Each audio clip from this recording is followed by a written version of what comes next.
মাঘ মাসের প্রথম বৃহস্পতিবার পহেলা মাঘ 15ই জানুয়ারি। পহেলা মাঘ 15ই জানুয়ারি ইনশাআল্লাহ এখন থেকে প্রচার প্রসার, ভাইকে দাওয়াত, বন্ধুকে দাওয়াত, পরিচিত জনকে দাওয়াত দিতে থাকবো ইনশাআল্লাহ।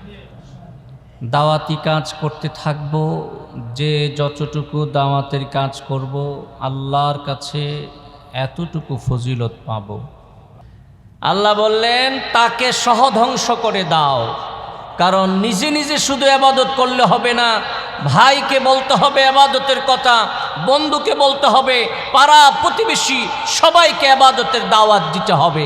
সে যেহেতু এই কাজটা করে না, তাকে সহধ্বংস করে দাও। আপনি একা দরবারে আসলে হবে না, আপনি একা নামাজ পড়লে হবে না, দিনের কাজ আপনি একা করলে হবে না। সকলকে নিয়ে আমরা জান্নাতে যেতে চাই, ঠিক কিনা বলেন? আমি আপনাদেরকে আগেও বলেছি, যারা ব্যবসা করেন শেষ সময়ে সন্তানকে ব্যবসা বুঝিয়ে দেওয়ার চেষ্টা করেন। যারা চাকরি করেন চেষ্টা করেন, আমি যেই জায়গায় চাকরিটা করছি এইখানে নিয়ে আমার একটা ছেলে, একটা ভাতিজা চাকরি পায়। যাদের যেইভাবে সুযোগ আছে ওইভাবে এই সুযোগটা নিজেদের মধ্যে, সকলের মধ্যে বন্টন করতে চান। যাদের অনেক জমি জামা আছে, শেষ সময়ে আপনি আপনার এই জমি জামাগুলি সন্তানদেরকে বুঝিয়ে যাওয়ার চেষ্টা করেন। কিন্তু আমার ভাইয়েরা, আপনি যে একজন হক অলির দরবারে আসা যাওয়া করেন, হক্কানি একটা দরবারে আসা যাওয়া করেন, কোনোদিন তো আপনি আপনার সন্তানটাকে পরিচয় করে দিলেন না, দরবার দেখাইলেন না। দরবার কোন পথে, কোন জায়গায়, কোন এলাকায়, কোন গ্রামে, আপনি কোনো দিক নির্দেশনাই দিলেন না। আপনি কি কাজটা করলেন?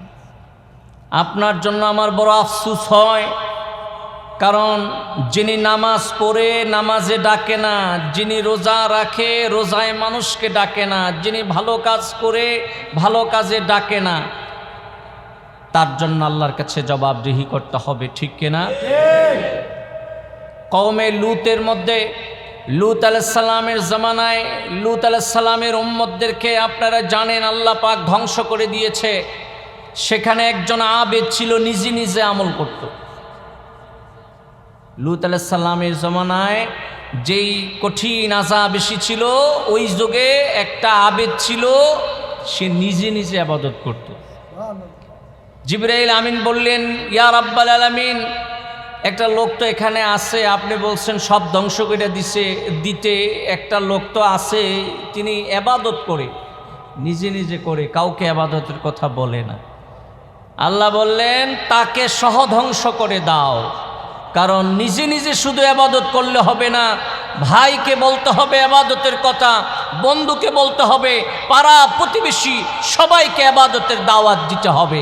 সে যেহেতু এই কাজটা করে না, তাকে সহধ্বংস করে দাও। আপনি একা দরবারে আসলে হবে না, আপনি একা নামাজ পড়লে হবে না, দিনের কাজ আপনি একা করলে হবে না। সকলকে নিয়ে আমরা জান্নাতে যেতে চাই, ঠিক কিনা বলেন? এই বাৎসরিক মাহফিলে আপনাদের অনেক দায়িত্ব আছে, অনেক দায়িত্ব আছে। সব দায়িত্ব শুধু আমার মাথার উপরে না। আমার মাথায় যদি সব দায়িত্ব থাকে, আমার কষ্ট হবে না বাবা? আমার দায়িত্বগুলি যদি আপনারা সকলে বন্টন করে নেন, তাহলে আমার সহজ হবে, তাই না? সহজ হবে না? আসুন আমরা মিলেমিশে দরবারের এই মাহফিলকে সাফল্যমণ্ডিত করার চেষ্টা করি। অনেক কাজ আছে, আপনাদের এলাকায় কাজ আছে, মহল্লায় কাজ আছে, দাওয়াতি কাজ আছে। হ্যাঁ, কীভাবে মাহফিলটা কামিয়াবির দরজায় পৌঁছে যায় সে ব্যাপারে আপনাদের অনেক চিন্তা ফিকির আছে, করার আছে, অনেক কিছু করার আছে না? যার যার জায়গা থেকে, যার যার স্থান থেকে আপনারা ইনশাআল্লাহ এই কাজগুলি করে যাবেন। ইনশাআল্লাহ করবেন তো? ইনশাআল্লাহ। দেখে হাত তুলে দেখান তো আল্লাহ।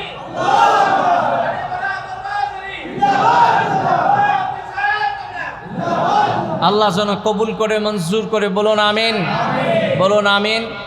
আর আপনারা চিঠি পেয়েছেন, আগামী জানুয়ারি মাসের 2 তারিখ, জানুয়ারি মাসের 2 তারিখ, কালকে জুমার দিন না, আগামী দিন শুক্রবার, এর পরের শুক্রবারের পরের শুক্রবার জুমার নামাজ পড়তে চেষ্টা করবেন।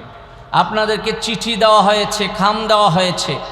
আপনারা এই মাহফিলটা কিভাবে সুন্দর হবে, এই মাহফিলে ইন্তেজামিয়া কমিটির একটা পরামর্শ হয়, মিটিং হয়, ওই মিটিংয়ে উপস্থিত থাকার চেষ্টা করবেন ইনশাআল্লাহ।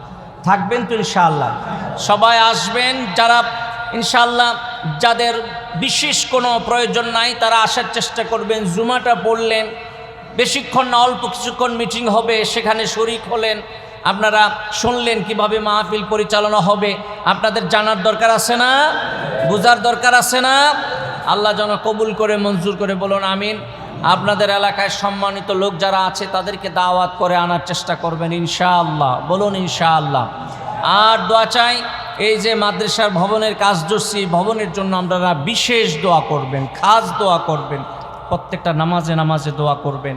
বিশেষ সময় আপনি যখন তাহাজ্জুদের সময় ওঠেন, আপনি আওয়াবিন পড়েন, তখন মোনাজাত দিলে আপনি নিজের কথাটা বলেন না বাবা, হ্যাঁ নিজের কথা বলেন না। আপনি অসুস্থ, আল্লাহকে বলেন আল্লাহ আমাকে সুস্থ করে দাও। আপনি অসুবিধায় আছেন, আল্লাহ আমাকে সুবিধা করে দাও। হ্যাঁ, আপনার অভাব অনটন আছে, আপনি অভাব অনটন দূর করার জন্য আল্লাহকে বলেন। ঠিক এইভাবে দরবারের কাজটার জন্য বিশেষভাবে উল্লেখ করে দোয়া করতে পারবেন না ইনশাআল্লাহ? মাহফিলের জন্য দোয়া করতে থাকবেন। শুধু পরিশ্রম করলে হবে না, দোয়াও লাগবে। দোয়া ছাড়া কিছু হবে? বলেন, দোয়া ছাড়া কিছু কি হবে? দোয়া লাগবে। মাহফিলটা যেন আল্লাহ আনজাম বিল খাইর করে, আবহাওয়া যেন ভালো রাখে, আল্লাহ যেন বৃষ্টি বাদল থেকে হেফাজত করে, বলুন আমিন। এই যে একটা আবহাওয়া আছে, এইভাবে যদি মাহফিল পর্যন্ত থাকে, মুসল্লিদের জন্য আরাম হবে না? আর যদি আল্লাহ না করুক একটু বৃষ্টি হয়ে যায়, আমাদের সকলেরই কষ্ট হবে, ঠিক কিনা? আল্লাহ যেন আমাদেরকে হেফাজতে রাখে, বলুন আমিন।